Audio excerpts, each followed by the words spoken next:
Look at this image of a passenger plane silhouetted against a bright sunset. It captures the feeling of international travel, that specific moment of anticipation before you touch down. But then you actually arrive at the property.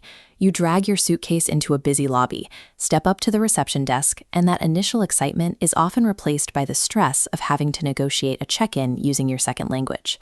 Fortunately, hospitality interactions follow a highly predictable script. Learning this sequence allows you to navigate the check-in process with more clarity and less hesitation.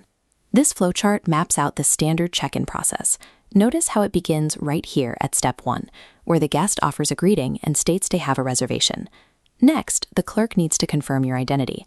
Instead of using blunt phrasing like, "What is your name?" standard hotel etiquette requires a polite request. "May I have your name, please?"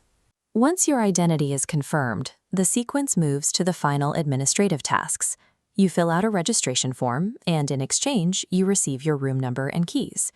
When you know exactly what the clerk will ask and in what specific order, you can prepare your responses before you even step up to the desk. This predictability helps you move through the lobby with confidence. This diagram compares 3 common types of accommodation: an inn, an all-inclusive resort, and a motel. For Brazilian learners, this third option frequently causes confusion because of how the word is used in Brazil. In North America, a motel is a budget-friendly establishment located near a major highway, where room doors typically open directly into a parking lot. It is a functional roadside stop rather than a private or romantic destination. Beyond the building itself, your stay relies on specific staff members. The hierarchy includes the valet, who parks your car, the bellboy, who carries your luggage, the maid, who cleans the rooms, and the hotel manager, who oversees the operation. Identifying the type of property you booked and knowing which staff member handles which service allows you to set realistic expectations for your stay. This schematic provides a cross-section of a standard hotel room, pointing out the physical objects you interact with daily. You have your general amenities, the fresh towels in the bathroom, and the pillows on the bed. Notice the suitcase by the door. In English, words for traveling equipment, specifically luggage and baggage, are uncountable nouns. This means adding an S to the end of them is grammatically incorrect, even if you are traveling with several bags. Applying this specific noun rule keeps your spoken English accurate and avoids a common mistake that often signals a lack of experience to the hotel staff. Sometimes your room has issues.